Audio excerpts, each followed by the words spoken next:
Hello, everyone, and welcome to Talk Nerdy. Today is Monday, February 24th, 2025, and I'm the host of the show, Dr. Cara Santamaria.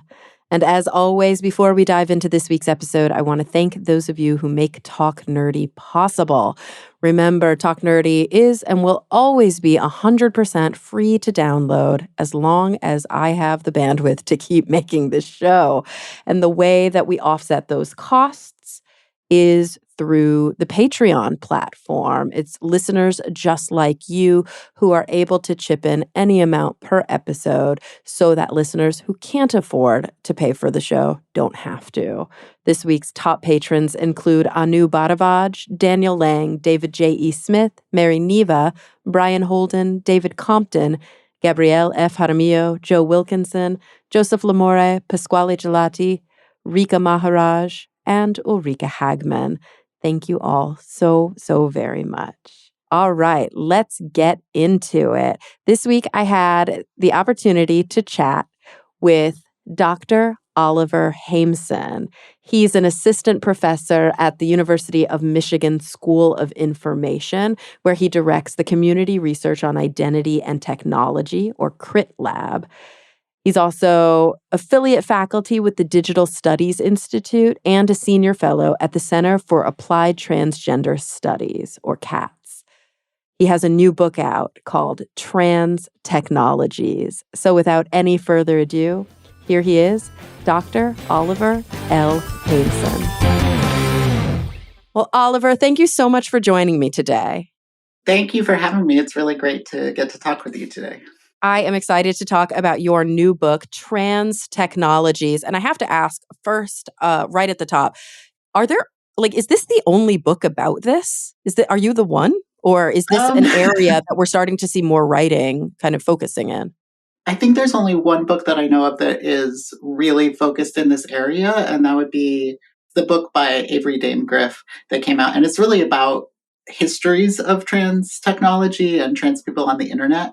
And so my book is really taking the perspective of looking at right now and even looking at the future. And I think it could be the first book that's explicitly about trans technologies in this moment. I love that. And so before we even get into your background or what you do for a living, let's just right at the top, what is a trans technology? I think a lot of people, maybe they haven't put those two terms together. Do transgender individuals utilize different types of technology? What does that look like? Yeah, that's a great question. And that was actually one of the questions that motivated me to do all these interviews with creators of technology that was made for trans people's unique needs. So that's kind of one of the definitions that I'm thinking of. That's what I call this more practical definition. So it's just technology that is made to address some of these unique needs and challenges that trans people and communities have. So that would be things like, an app that can track your hormones so you make sure to take your shots at the right time, or a virtual reality system that allows you to explore gender. So things like that.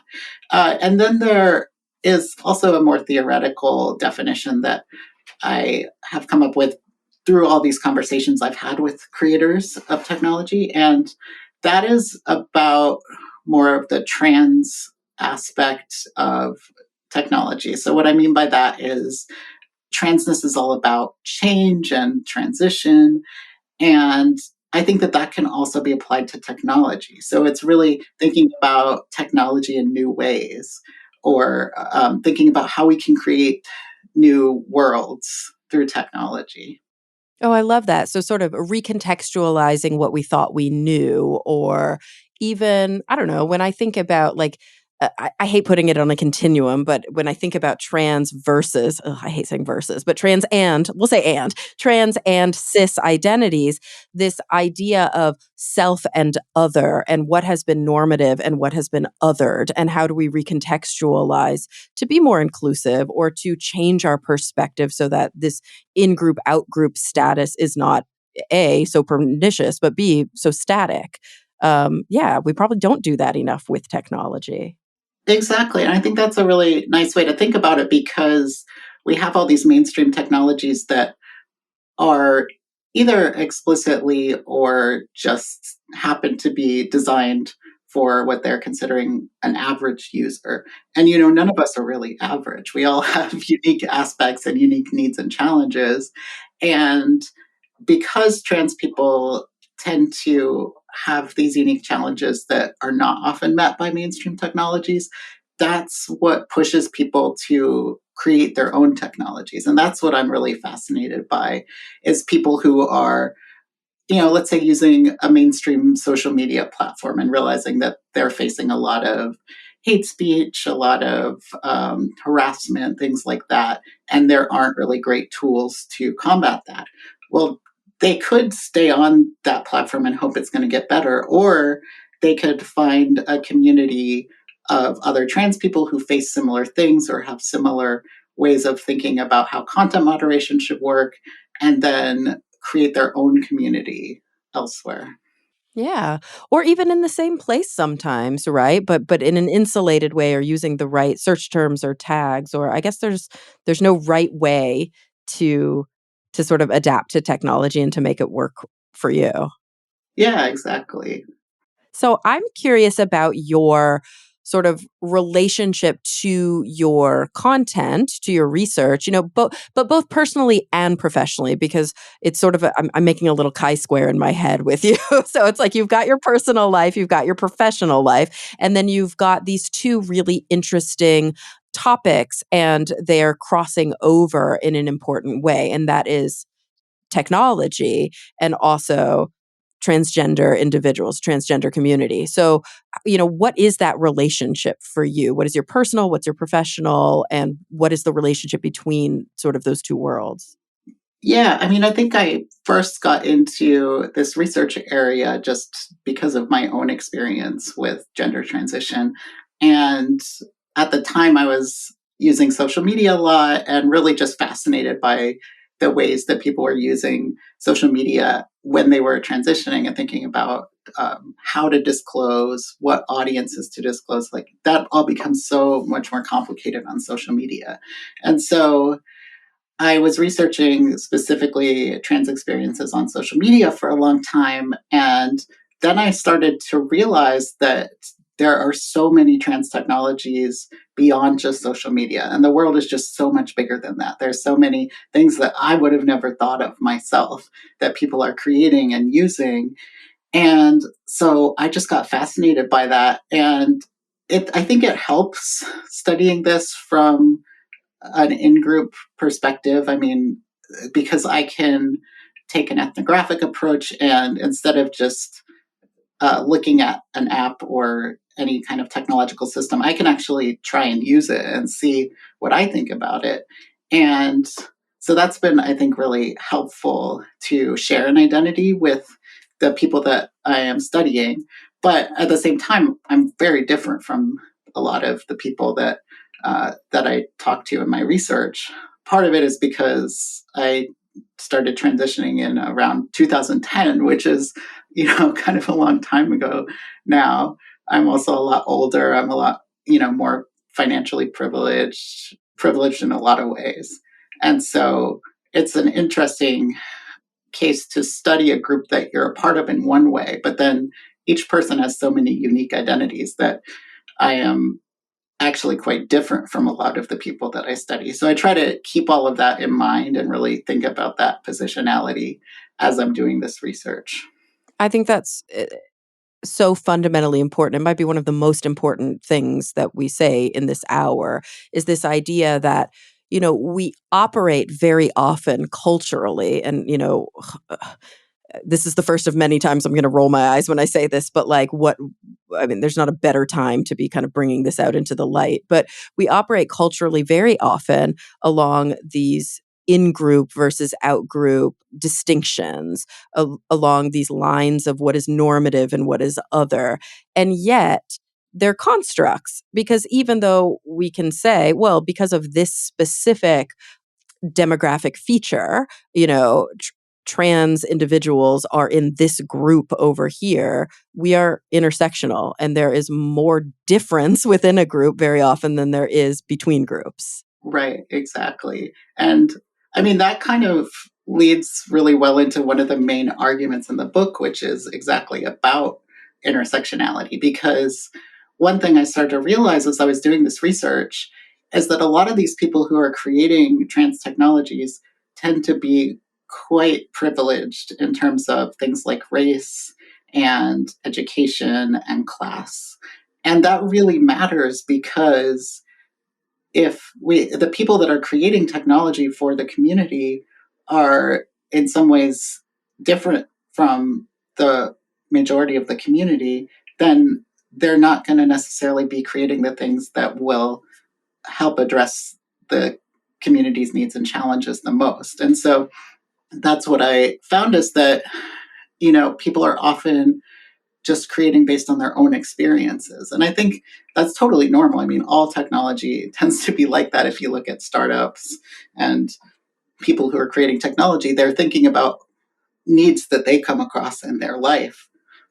But when the group of people who has the resources and the skills and the time to create technology are really just drawing from their own experiences and the experiences of people that they know personally, maybe, then that's not going to necessarily be as impactful as it could be. Oh, completely. I remember having, gosh, now it's been so long, I couldn't even point to the episode, but I could go back into my archives and talking to somebody about something very similar within the community of individuals with disabilities and developing sort of adaptive technologies based on actual need as opposed to based on like I don't know, invented need. And that, if I'm a person who, let's say, has undergone an amputation and I am using a prosthesis, or I am in a very, let's say, just from a financial position, I've undergone an amputation and I'm rich versus somebody who's undergone the exact same amputation, but they're living in poverty. Yeah, their struggles are going to be different. And the types of technologies they use are going to be different. Yeah, exactly. And so, what I think is really that we just need to start by thinking about what are the needs, what are the biggest challenges, rather than starting from what are my personal challenges and how can I fix those. And I think that's not necessarily intuitive for people. It's also more difficult, because you have to find ways to connect with the broader community and involve them in ideation and in design and all of this. And that can be challenging for people. So, one of the things that I am arguing is that we need more systems for this. We need ways to connect people who have these skills to create technology with other people who might have really good ideas or really understand what the community needs are but might not have those skills or might not have time to even think about that. Oh, for sure. I'd love to take a second to talk a little bit about how you approach these things sort of in a scholastic way, in an academic way. I'm always fascinated, and I guess it makes sense because, you're on the show right now and we're talking about things that are very similar to this, but this idea of constructs and this idea of the human sort of uh urge or drive to categorize and how wiggly that often is. And I think university departments fall into that so perfectly. So I'm super curious, you study human computer interaction and social computing. And of course, you focus on transgender identities and experiences online. Like, what the hell department is that in? And like, also, what did you study throughout your academic career to be able to have that multidisciplinary training and expertise? Yeah, such a good question. So I'm in the School of Information, and we are a field that a lot of people don't really know about, but it's a very interdisciplinary field. So there are people in my school that are from all different backgrounds, and we do all different types of methods. But the thing that binds us together is really caring about this intersection of people and technology and society. And so my own background, my PhD is in information and computer science from Department of Informatics. Uh, so it's sort of in information, but not exactly because it's a different word, but it kind of means the same thing. So a lot of people just really don't understand what this field even does. But uh, I tend to say that I'm a human computer interaction and social computing researcher because that's the type of places where I publish and that's where I make most of my contributions. But at the same time, I am also in this world of trans studies, which is also really interdisciplinary and has people from humanities fields and social science fields and even health fields. And we had a conference back in September, the Second International Trans Studies Conference, and it's just fascinating because you have people from all of these different fields, and there's a growing contingent of people like me that are coming from computing type of disciplines. But I'm really trying to bring together trans studies with human computer interaction and what I'm calling trans technology studies. And I'm trying to make that a thing. I feel like it's not quite a thing yet, Oh, you're but going I to think make fetch there's. happen. I love it. I I'm love trying it. to, yeah. And there's a small group of us, and there's just so much exciting new research happening in this space. And I think there's a lot of really interesting contributions that can only happen at this intersection. So I'm actually really excited about it. Oh, I love that. And I ask this fully narcissistically, but as a psychologist, like, are there a lot of people in this kind of space that are coming from more social science, kind of psychology, philosophy, sociology backgrounds as well? I think some, yeah. I mean, honestly, there's just people from all different fields. Like when I admit PhD students, for instance, there's not any one background that I'm looking for. And so sometimes people do come from psychology, um, and but it would be just as likely that they would come from humanities or computer science, and everyone kind of can find a home in our discipline. I love it. So let's talk a little bit maybe about that sort of, I don't know what the distinction is, the hard versus soft, or the uh, explicit versus implicit types of trans technologies that you Mm-hmm. describe in the book. Mm-hmm. So, the kind of more obvious technologies being the things that through your research you've grown to understand that trans folks use, right? Or that trans folks Mm-hmm. need, or that Yeah. trans folks are working towards developing or have adapted in order to work for them. What are some of the things that you've kind of learned? Yeah. So some of the technologies are really standard things that you would probably think of, like a resource to find healthcare providers who are trans affirming or who can do specific types of procedures in your area. But then there's all of these really interesting and kind of strange technologies. I can give an example because I think examples are a nice way to really understand what I'm talking about here when I say trans technology in a theoretical sense.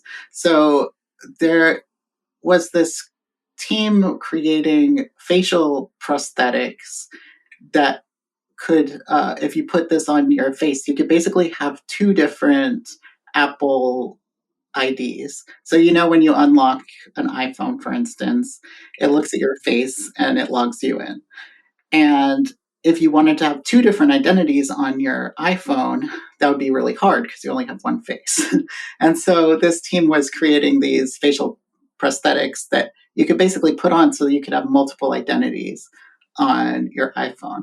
But then there's further implications for that in terms of, let's say you're trying to avoid surveillance in public spaces. That's another way that you could do it. That's another use for that technology would be to obfuscate those type of surveillance technologies.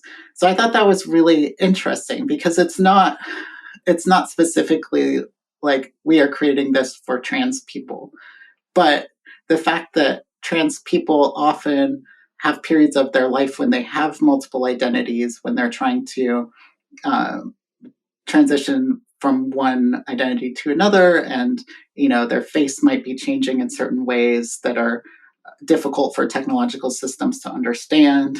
And so this is a way of thinking about technology, I think, in a new way that's inspired by trans technology, but is not as just obvious as a hormone tracker or a resource site or something like that.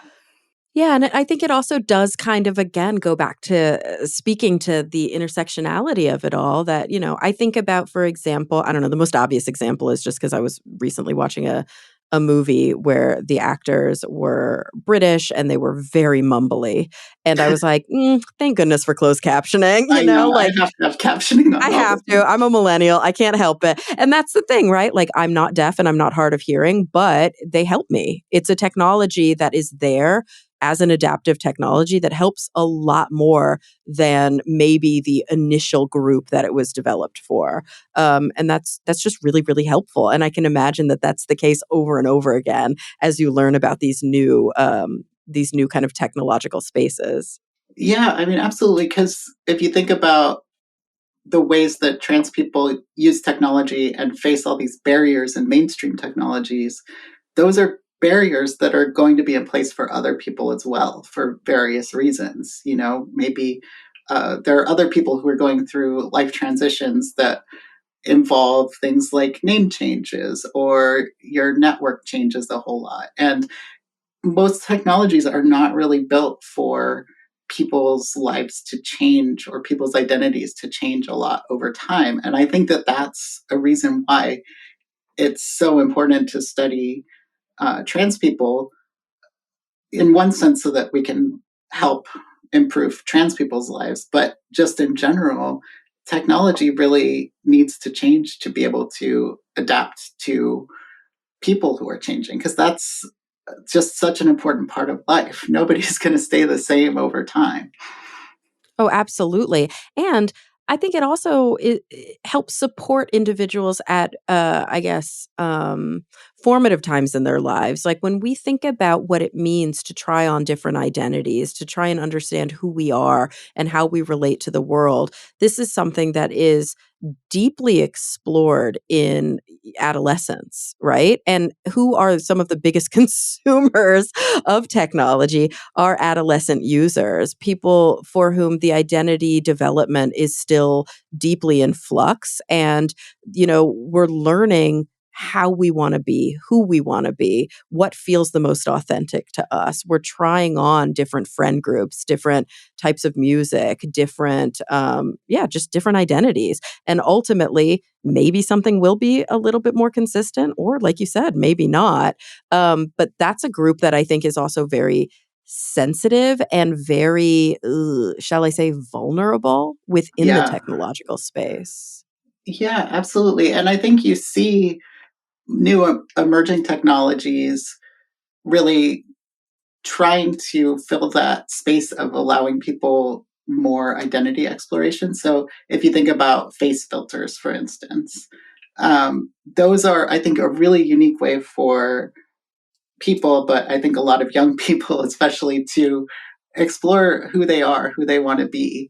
And it's so easy, it's just within your phone. And that's actually something that we've been really interested in my research team, thinking about face filters and the ways that it can be more centered on trans experiences because right now a lot of trans people use these gender swap face filters, but they're really mostly designed for cisgender people who are just thinking like, oh, it would be funny to see what I might look like as a different gender. But there are so many opportunities there to really help people explore and try to understand what their gender might be. And it doesn't have to always just be, this is exactly what I want to look like. It can also be more fantastical or more exploratory. Like, maybe you just want to see what a butterfly looks like in your hair or something like that. It's fun Totally. stuff like that too. Yeah, and I think that that is that part of the identity development. And I'm curious your take on this because you've obviously looked into this in a deeply academic way, a personal way. My exposure and experience with trans communities is both clinical, right, from a clinical psychology perspective, and also just human, right, because I have trans friends. And I'm thinking of one friend in particular who told me that part of their discovery and part of the safety that came about as they started to transition early on came, for them at least, from being involved in this sort of like pseudo furry community. And they were saying that part of it was that you could be a character, you could be almost like an avatar, you could be a sort of creature that was somewhat genderless or gender nonconforming, and explore what it felt like to be agender for a while, to really discover aspects of yourself that were too constrained when you had to kind of perform masculinity all the time. This was a trans woman, and so I found it really interesting that through that kind of community and through maybe using like a more kind of creaturey, like fun avatar, that she ultimately was able to kind of find who she is. Yeah, that's fascinating. And I really like, I mean, furries are not a technology. I mean, maybe depending on your Right, definition, depending on but your definition. it Yeah. reminds me of this trans technology that I included in the book, Through the Wardrobe. So it's basically augmented reality experience where you are in a bedroom, but the augmented reality shows you elements that you wouldn't be able to see about different items of clothing or makeup or things like that. And you can try things on, and it was just really unique. And I think one of the things that was really cool about it is that it wasn't just for trans people, it's for anybody who just wants to have that experience of exploration. And so I think we need more space for everybody to just be able to play with identity and explore in that way where it's very low stakes, it's kind of fun, and it's just a way to kind of just see what it might be like. And maybe you try on something and it's not right for you. But that's the point of the experience, is to see what things might be like. And I really love the potential of emerging technologies, things like virtual reality, augmented reality, for instance, I think are important ways to do that, because you can create a whole new avatar for yourself and you can interact with other people as that avatar in a way that it's really hard to do that in the physical world. Like And you'd not have just to, hard, it's yeah, risky. it's Like risky, yeah, it's that's the thing too. scary. This is so Yeah. safe because you can do it almost like in an exposure therapy kind of a way. First, I want to just see myself in the mirror. I want to see how I feel in the skin. I want to see my comfort level. Now, maybe I will start to engage with other people who feel safe to me online. And, maybe I don't reveal my identity quite yet. And then eventually, start, because yes, part of transitioning is really understanding that the world will treat you a certain way. And that is a very scary and unsafe, especially along, I mean, I don't even have to say this out loud, but especially when there are people in positions of power who sort of reinforce and codify or are attempting to codify legislation and rhetoric that is bigoted and harmful, right? The world is being told now it's okay to treat, a person a certain way purely because of their identity. Of course, that's dangerous. Of course, it's scary. If technology can help somebody wear the identity safely for a while and determine how they feel and kind of work at their own pace, what a gift. Yeah, absolutely. And yeah, I think, yeah, especially in this political climate, as you said, it's so risky, especially for trans feminine people, I think, to be in the physical world just as themselves a lot of times. And I think that, as we were talking about earlier, how a lot of the trans community's needs are not always met with the trans technologies that exist. I think safety is such an important area that we need to do more in, because there are just not very many safety technologies that can help people when they find themselves in unsafe situations. One of my PhD students, Denise Starks, is actually working on creating a safety technology specifically for trans people of color. And so I'm really excited to see where we go with that. But that's one area that I think there needs to be so much more work in. And what's hard sometimes from an academic perspective is that sometimes the things that are most needed by communities are not always the things that are most intellectually exciting in terms of, can I make a intellectual contribution in a research paper about this? It's a little harder than something else that might not be as valuable to the community. So that's, I think, been a tension in some of our work.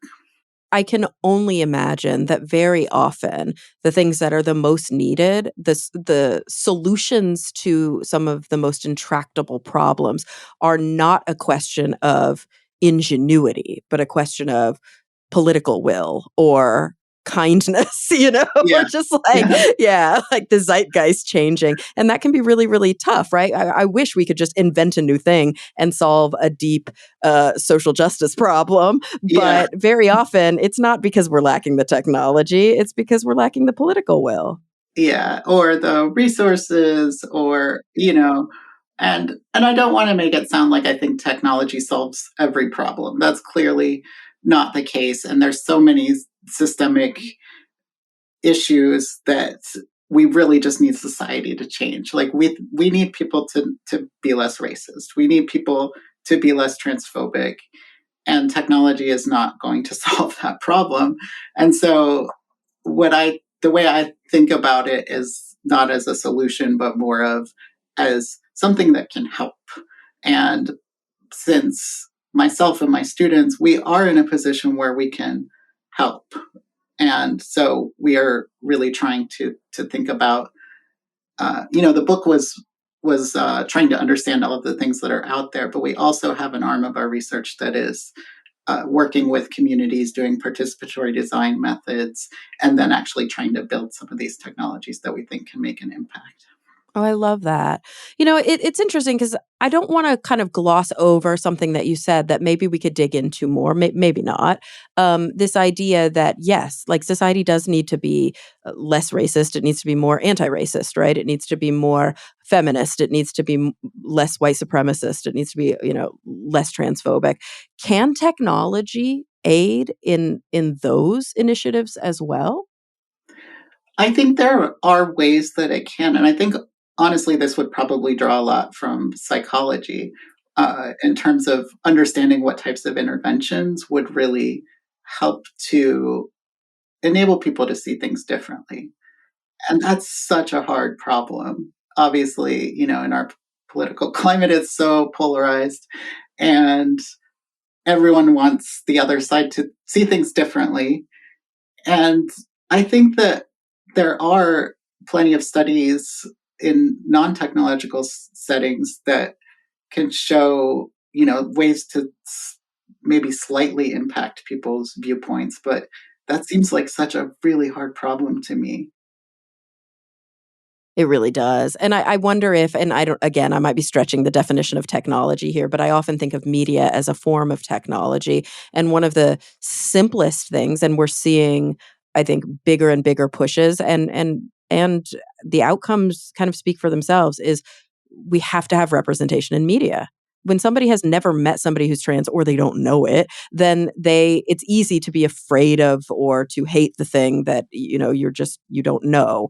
But the minute that you have people in your life, we see this all the time with our politicians, right? They're like voting against gay marriage, then they have a gay kid, and all of a sudden they're like, some huge advocate. And it's sad that sometimes it does take a personal experience, but we cannot know what we're never exposed to, and it's very easy to hide from the world and to hole up and to stay in your safe little bubble. But if you watch a mainstream TV show and there are trans characters that are out on the show, if you watch a mainstream TV show and there are, Black women on the show in positions of power, like the more that we see people who, have various identities, the more normative they become. It's pretty simple. Yeah, and it, it's actually a pretty complicated thing, I think, for me personally. And I don't know if this goes along with what you want to focus on for the podcast, but I am someone who, in everyday settings, people usually think I'm cisgender. And it's different when you're just hearing my voice because, as I mentioned, I get misgendered a lot, on the phone, things like that. But in everyday life, I walk around and people typically assume that I'm a cisgender person. And it's only been recently that I've been more public as a trans person. And I think it's really important because I do see, younger or, people who need to see someone who I guess is, I don't want to say like successful but needs to see someone that is in a position like that I am in. And so I've been doing that lately, but for the longest time, I wasn't able to because of just certain aspects of my life. It was just too risky. And it's so scary, I think, in this current environment to be publicly trans. And yet, I think it can be really helpful, but I've just been on both sides of it so much. Yeah, I mean, I think you're speaking to something that's fundamentally important and like I hate to use this term because honestly it is a bit pejorative, so I'm using it in air quotes, but this idea that like passing is a privilege, right? Like Oh, yeah, even for me, absolutely. I'm Latina, I'm white. Right? Like I am white. Like I walk around with all the white privilege that any other white person gets. And yes, my mom's Puerto Rican and yes, there's a lot of like Latina culture in my life, but like I'm not judged for being Latina. Nobody knows it. They might know it based on like my name or something, but I don't I'm white and I get privilege from that. And I've talked to some of my friends who say the very thing that they can when they quote pass or like when people misgender you as cisgender, that there's a privilege in that, right? That you don't have to deal with some of and there's a male Yeah, privilege that comes with that as yeah, well, right? yeah, But you're right. Then once you do feel safe enough or once anybody feels safe enough to be able to and it's totally a personal choice because nobody can dictate somebody else's safety. Um, then all of a sudden you can serve as this example for individuals, but you can't do it if you're unsafe to do so. Like yeah. that's very dangerous. It's wild to me because I made this decision that when the book comes out, I'm going to be more public about this, which I think it totally makes sense because you can't really write a book like this as, a person. Like I couldn't not reveal my identity. And so I didn't know what the political climate was going to be Yeah, how like. could you? Nobody thought this would. Like I wrote the book a couple years ago. It takes a long time. And so now I'm like in this position of being more public as trans in the worst political time to do that. But, I made the decision and I think it's important and that's what I'm going to do. But yeah, I think what you mentioned is really important in that in so many aspects of my life, I am the default identity. Like I am a white male. And in so many aspects of my life, I'm just seen that way, you know? But then in reality, I'm also part of this extremely stigmatized, marginalized group, especially in the current moment. And so it's a very strange place to be in terms of identity. I think a lot of people could learn a lot from that perspective as well. That strange place that you find yourself in, as hard as it is probably really, really rich with some important insights and some important knowledge that many of your friends and readers and allies would love to learn. And it's an honor to be able to learn that from somebody who has, like you said, been on kind of in both worlds, had a foot in both areas, and can speak from both. I shouldn't even say both because it's not binary, from multiple perspectives. Yeah, exactly. And I recognize it's not the case for many trans people. They don't necessarily have a choice. They go out every day knowing they're going to experience serious transphobia. And I have the choice to kind of hide behind my whiteness, my, cis passing privilege. What an interesting, oh gosh, I say that again in air quotes. What a horrible and it, just insane time to just be who you are against a backdrop of an administration saying you don't exist. Like, not just you shouldn't be able to do X, or, oh, you can't play in this sport, or whatever these like stupid executive orders are, but like really you're not real. Like it's such a bizarre claim to me. Yeah, it makes no sense. Like, how can you tell people they don't exist? That's why Right.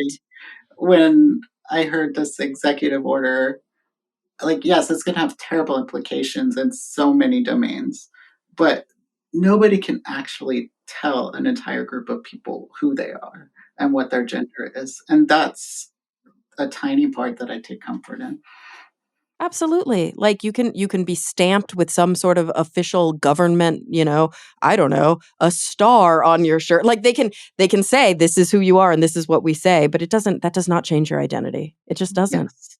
Yes. And I hope that there is a strong enough and brave enough community of both academic professionals who are in positions of power, as well as political, obviously, people in positions of political power, as well as everyday folks on the street who, if we come out in numbers and we continue to stand up for the things that matter to us. I mean, there are whole fields. As you're working in a university setting. You have a job. You are supported by your department, I Yeah. hope. Yeah. Um, Yes. my entire field, we got a letter from I guess it's like our advocacy group, the American Psychological Association, that was kind of like, well, all of this stuff they're telling us to do flies in the face of our very profession and the ethics code that we all abide by. Oh my So God. we got to Yeah. stand firm, because otherwise, who are we if we're not our ethics? Yeah, exactly. And I think the worst thing that we could do as academics right now is just preemptively change everything that we're doing. Um, like, that's just straight up censorship. If they're saying, okay, don't use these words, don't talk about these ideas, I am absolutely not going to do any of that. Right, right. And it's especially, I guess, obvious when the censorship is about your own identity. Yeah, exactly. Yeah. We How do you censor yourself? yeah, you can't. You can't disappear. Nor should you. And nor should the work stop to identify and empower and develop and amplify these technologies that that help, right? Like, isn't that the And goal, I is just to help people? and I think about trans technology in this moment as a form of resistance in general. Like, not all of it is going to be explicitly resistance, but there are lots of technologies that are not necessarily responding to this exact moment right now in 2025, because I think everyone is just stunned and trying to figure out how to survive. But there's been so many things in the past few years that have come out, like technology to try to connect people who can um, provide resources with people who need help in various ways, or technologies that are tracking all of the laws and proposed laws that are against trans people. And then there's also things like games and art that are not explicitly political, but that people are doing as a type of trans technology to keep themselves alive, to find some joy and excitement in what is otherwise a really hostile world. And I think all of these are acts of resistance, and this is not going to stop. Yeah, absolutely. Yeah, people have to continue to be who they are and to revel in their identities, to find joy in the world. That's a massive act of resistance, is to experience joy against a background of, I guess, intentional joylessness. Trans people right now are very angry, but at the same time, people are finding joy in some aspects of life because you have to. You can't just go Mhm. around only being angry. but it's not like that anger disappears when you are doing something that brings you joy. It's always all there at the same time. And so that's something that I really get into in the book quite a bit, is this ambivalence of Yeah. two things that seem like they're in tension. They can actually both be true at the same time. And I think that that's just really such an important tension in this current moment. Yeah, there's that very famous quote, right? That during the darkest days of the AIDS crisis, we buried our friends in the morning, we protested in the afternoon, and we danced all night. I And actually it's, hadn't heard that before. yeah, That's and an the idea amazing here quote. is what are we fighting for if not to keep dancing? Yeah. Yeah. Right? We have to be able to find joy against the darkness, and it's not easy. This political climate is terrifying. And I think it's important to be honest with ourselves about that, but to also be honest with the fact that, like, we are sort of, we and they, even I'm doing it now, but we are letting them win if we find ourselves mired in panic and fear all the time, and we lose sight of that very joy. Yes, absolutely. And I think that's the point of all of this political theater, is to Hmm. create this chaos and to, make people so angry and frustrated that they don't know what to do. But I know that we're going to get through it, and it's going to be very hard, but I can't wait to see what we can do when we are not just trying to survive all the time. I so agree. And I think that is such a good an important point to make. And I guess I would add to that now is the time, everyone, that if you are in that position of privilege, if you do feel safe enough to do so, now is the time to not stand in the middle, to not kind of step back, but to make your voice heard and to do what you know is right and to keep doing the important work, right? Even if we're told that we're not supposed to be doing it or we won't get federal funding for it, the important work needs to keep being done, whether that's across different scientific, fields. Obviously, here on Talk Nerdy, we're often talking to scientists and academics, whether that is in the DEI space. And as we've been talking with you this whole time, Oliver, whether it is work on trans technologies, it's so incredibly important. And I'm really grateful for you to help open everybody's eyes about kind of even what this topic is, why it matters, and to have taken the time to write this book, Trans Technologies. Thank you so much for being here and for sharing with us today. Yeah, thank you so much. This was such a great conversation, and I am really excited to be on the podcast. Oh, agree wholeheartedly. And everybody listening, thank you. As I always say, thank you for being here with us, for sticking around through so many episodes. I'm really looking forward to the next time we all get together to talk nerdy.